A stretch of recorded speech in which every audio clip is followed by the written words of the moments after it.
from Paint and Gather. Welcome to my YouTube channel. I'm a content creator for FlexiWood Mouldings Australia, and they recently released a new product which has been very exciting. They're called the Greco powder pigments. They come in tubs like this, and there's 13 different metallic colors. It just so happens that it's my friend Nikki's birthday coming up, and she loves rose gold. So I thought it'd be a cool opportunity for me to mix up some of these colors to see if I can create rose gold and make something for her house. She's very stylish. She wears lots of beautiful dresses, and her house is beautiful too. It's full of rose gold things. And she also happens to be a writer. And so when I saw this molding here, which is one of the newer ones from collection 3, it's called Luxe Leafy Flourish. I thought it also looks like a feather, like a quill pen. So I decided to make her a decor letter, and I managed to create the rose gold that I wanted for her. So I think that'll be a beautiful gift and look really nice in her house. I've made some decor letters before using the moldings. This one was with a glaze and this one was dry brushed.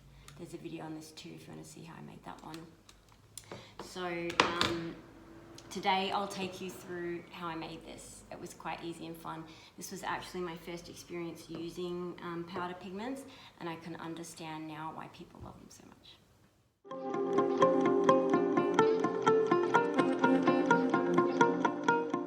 First thing I'm going to do is paint the letter.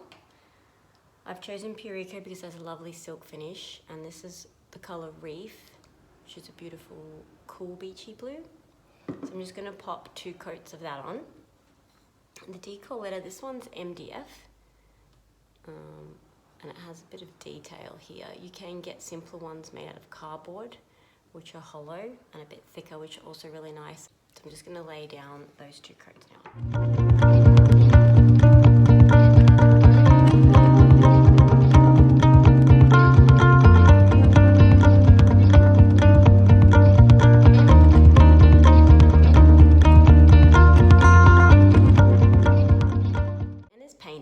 And now I'm going to mix some rose gold to paint this moulding that will go on there.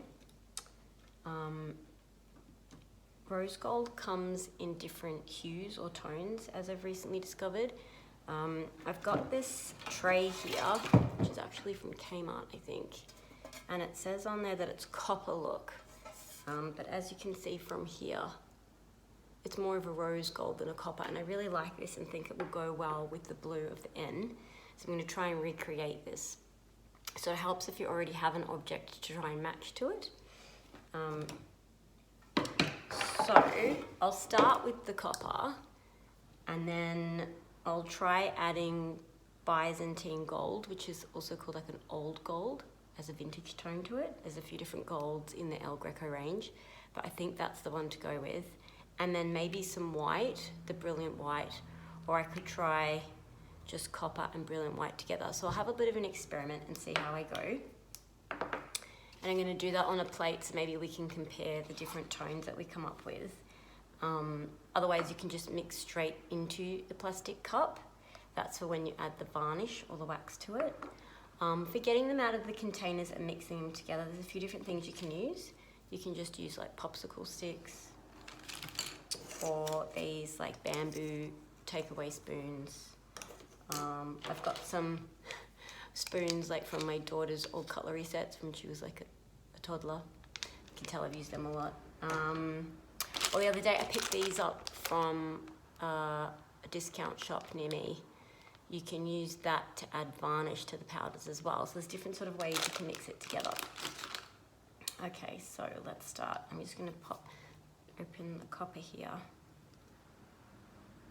If you can see in the light, it's beautiful. So first I'll just mix the powders to see if I can get the right tone, and then I'll add varnish when I've picked which one I like. So I'll use a separate stick for this one. This is the gold. I might just add, say, a third. That's the ratio I'm going for. I'll just use a fresh stick to mix that.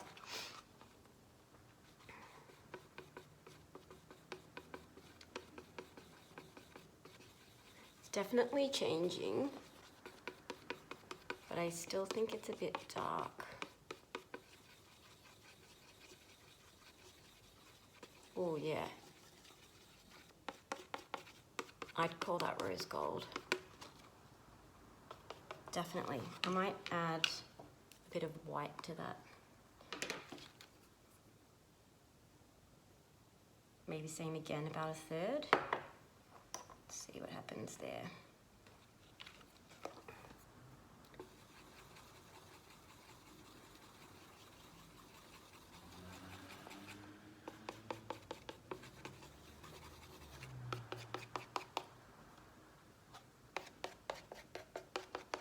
I might add more white. See what that does.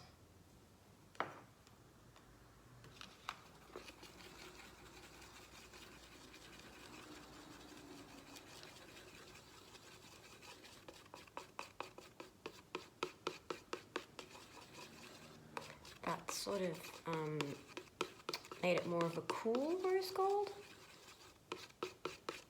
which is what I like, I think, yeah.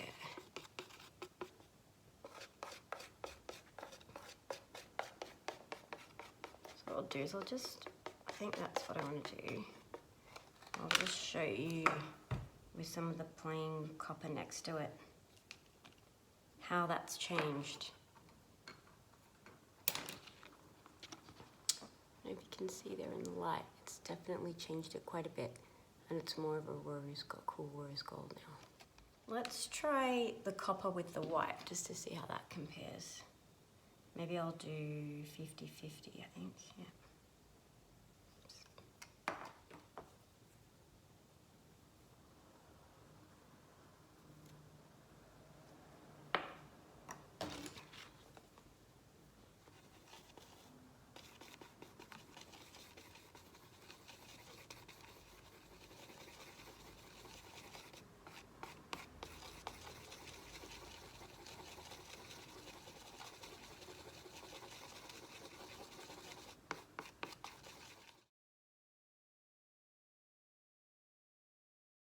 Copper and the brilliant white, this one here, made a beautiful pinky purpley sort of color, which I really love, and I'll probably use that on another project, I think.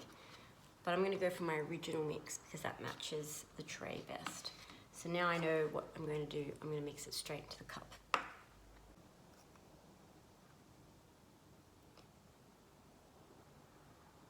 You don't need much, a little goes a long way. And this is just one small moulding, so I think that was 3 parts of the copper to about 2 parts gold and white.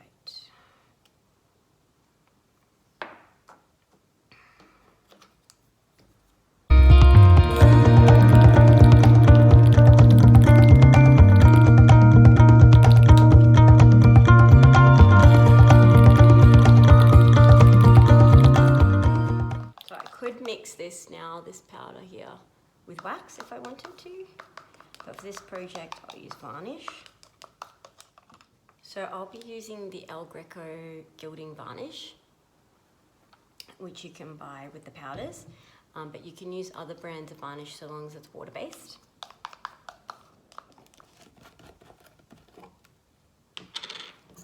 You don't need very much of the varnish, just a few mils. I've just zoomed in so you can see a bit better here.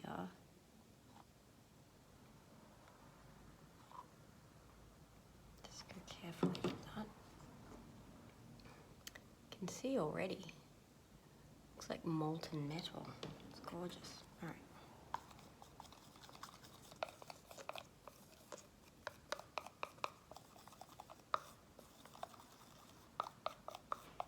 Add a bit more actually.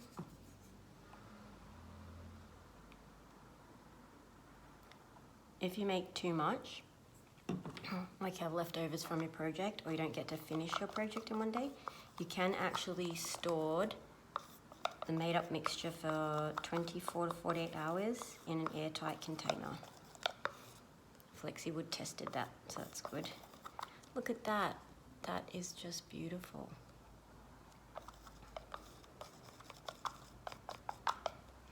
Perfect. All right, so now we can get started painting that moulding. For mouldings and other little projects, I like to use a small craft brush rather than my big furniture painting brushes. It just helps you get into all the details. And so then it's quite easy, you just brush on straight onto the FlexiWood moulding there. Getting all those beautiful grooves of that feather. It is just beautiful.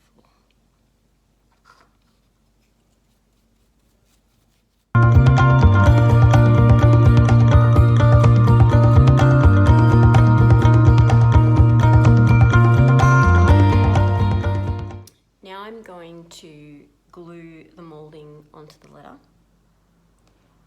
Usually when applying mouldings, you would glue them on first and then paint, but because I've got two different types of paints here, the metallic one and the Pureco, and there's so much fine detail around those feathers, it would have been a really messy paint job. So I've painted them separately first. And it also gave me the opportunity to paint on the back there, because some parts will stick out and you'll see them from behind, so there'll still be nice rose gold there. I always use two brushes when applying moulding with the glue. That's to apply the glue and that's to wipe away any excess that comes around the outside there. I always use the brand Gorilla Glue and I always have a cloth ready too. So I'll just apply that now.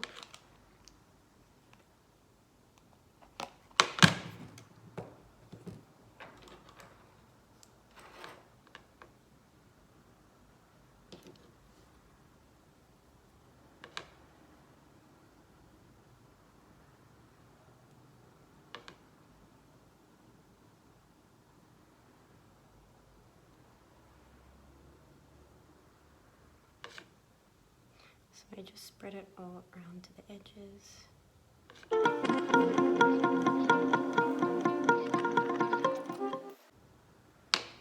I'm going to line that up. About there. And now I'm going to heat it.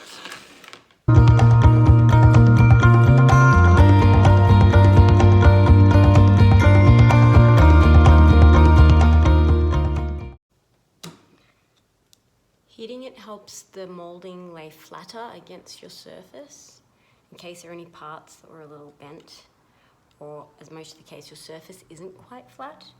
And now as you can see there's little bits of glue there, and I'm just going to clean them away and wipe them on the cloth. There's not much though. Just press down until it adheres.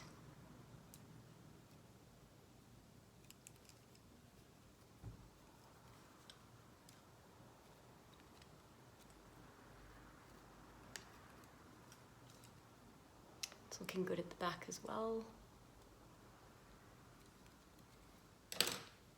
And it's done.